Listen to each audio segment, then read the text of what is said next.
Hello everyone, আমি কামরুদ্দিন বিভব from webacademy.com। আমরা এই টিউটোরিয়ালে আমাদের ফটোশপের যে কাজগুলো করেছিলাম তা আমরা সেভ করে দেখব। সো কিভাবে সেভ করতে হয়, প্রথমে আমরা উপরে যাব, ফাইল মেনুতে ক্লিক করব। ফাইল মেনুতে ক্লিক করে আমরা সেভ অ্যাজ দিব, আর এটা আমরা শর্টকি এর মাধ্যমে ইউজ করতে পারি। Shift plus control plus S এর মাধ্যমে আমরা সেভ করতে পারি।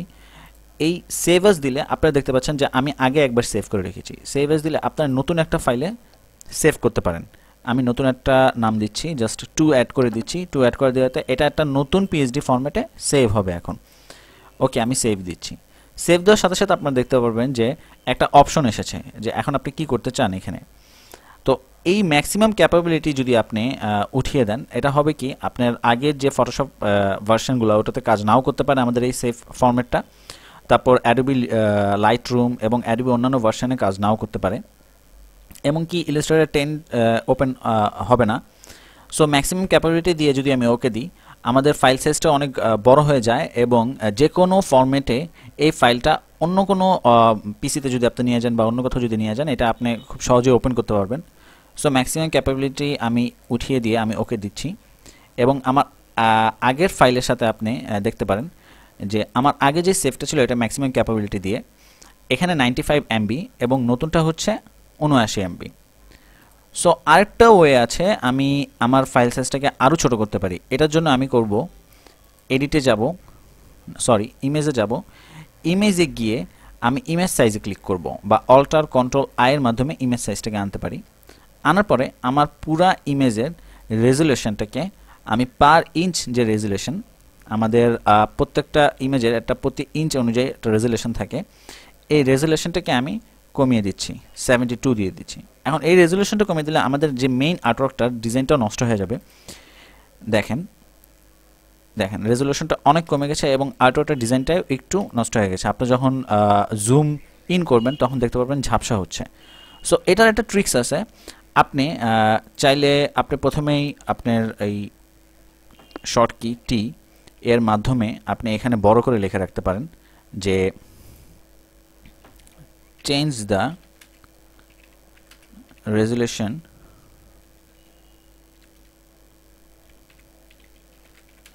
to get the actual design। আমরা এই টিটাকে সিলেক্ট করব, সিলেক্ট করে কন্ট্রোল টি দিব, বা আপনি ফন্ট সাইজে বড় করতে পারেন। আমরা ফন্ট নিয়ে পরে কাজ করে দেখাবো। এখানে আপনি দিতে পারেন, দিয়ে এখানে জাস্ট কালার পিকারে ওপেন করে কালারটাও চেঞ্জ করে দিলেন। কালার পিকার ওপেন করলাম। ওকে, দেখতে পাচ্ছেন এখন এই লেখাটা যখন কেউ দেখবে, দেখার পরে রেজুলেশন চেঞ্জ করে দিবে। আপনি দিতে পারেন change the resolution to 300 for get the actual design. এখন যদি আমি এটাকে সেভ অ্যাজ করি, 72 রেজুলেশন দিয়েছিলাম আমি, সেভ করি, ম্যাক্সিমাম ক্যাপাবিলিটিকে উঠিয়ে দিচ্ছি আমি। ওকে, এখন দেখতে পারবেন যে আপনার যে সাইজটা অনেক কমে এসেছে, যেটা মাত্র 5 MB। এখন যদি ফাইলটাকে ওপেন করা হয়, ওপেন করে যদি রেজুলেশনটাকে আবার এটাকে আমি হিডেন করে দিচ্ছি এবং এই রেজুলেশন ইমেজে যাব, ইমেজে গিয়ে ইমেজ সাইজে গিয়ে রেজুলেশনটাকে আমি আবার 300 নিয়ে যাচ্ছি, 300 নিয়ে ওকে করে দিচ্ছি। আপনাদের ডিজাইনটা দেখবেন ঠিক আবার আগের জায়গায় চলে আসবে। আমরা কন্ট্রোল 0 দিয়ে স্ক্রিনটাকে ফিট করলাম, দেখতে পারবেন ঠিক আবার আগের জায়গায় আপনাদের ডিজাইনটা চলে এসেছে। আর রেজুলেশন কমানোর একটাই কারণ হচ্ছে ইমেজ সাইজটাকে, আমাদের ফাইল সাইজটাকে ছোট করার জন্য। ওকে, আমি হিস্ট্রিতে গিয়ে আবার ব্যাকে যাচ্ছি, এই যে আবার ব্যাকে আসলাম। সো আমরা এখন আরেকটা ওয়ে দেখতে পারি। আমরা এই ফটোশপ যে কাজটাকে আমরা পিএইচডি কাজটাকে করলাম, আমরা তো পিএইচডিতে সেভ করে দেখালাম।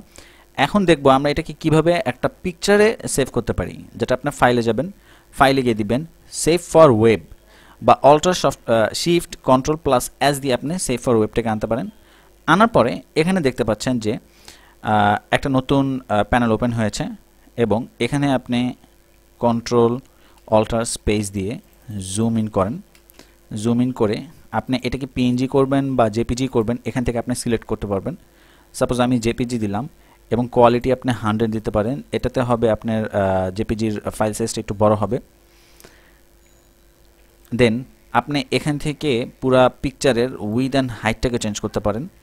যদি আমি উইথটাকে দিই 2000, তাহলে দেখতে পারবেন যে হাইটটা অটোমেটিক চেঞ্জ হচ্ছে। আপনি যদি এটা না চান, এখানে জাস্ট রিলেশনটাকে উঠিয়ে দিবেন। তো এবার আপনি আপনার মতো করে চেঞ্জ করতে পারবেন। ওকে, আমি রিলেশনটাকে দিচ্ছি আবার, এবং উইথটাকে দিচ্ছি 3000 আগের মতো। ওকে, দেখতে পাচ্ছেন আমাদের জেপিজি ফরম্যাটে এখন সেভ করব, যেটা কোয়ালিটি দিলাম আমরা 100 ম্যাক্সিমাম কোয়ালিটিতে, এবং হাইট উইথ এখানে সেভ করা আছে। এখন আমি সেভ দিচ্ছি। সেভ দেওয়ার পরে এখানে জাস্ট আগের নামটাই বা আপনি আপনার নামটা দিয়ে নিতে পারেন, রিনেম করে নিতে পারেন। সেভ দিলাম। ওকে, এখন আমরা আমাদের ফাইলে চলে যাই। এই যে ঠিক এই জায়গায় দেখতে পাচ্ছেন যে আমাদের পিকচারটা পুরো পিএসডি ফরম্যাটের কাজটাকে আমরা অ্যাজ এ পিকচার হিসাবে সেভ করলাম। এই যে পুরো পিকচার হিসাবে এটা একটা জেপিজি ফরম্যাট হিসেবে সেভ করলেন। সো আপনি চাইলে পিএনজি হিসেবেও সেভ করতে পারেন। সো এভাবে আমরা আমাদের কাজকে পিএসডি ফাইলে সেভ করতে পারি বা পিকচারও নিতে পারি।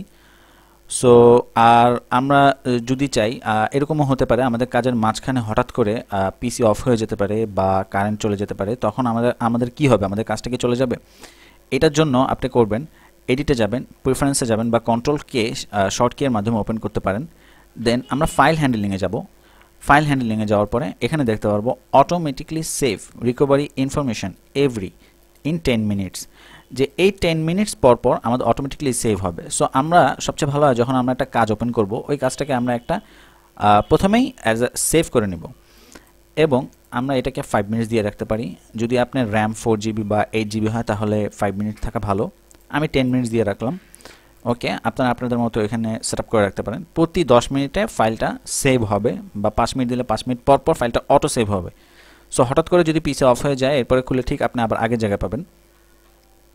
ওকে, সো আজকে একটু পর্যন্তই, নেক্সট টিউটোরিয়ালে আবার দেখা হবে। Thank you for watching.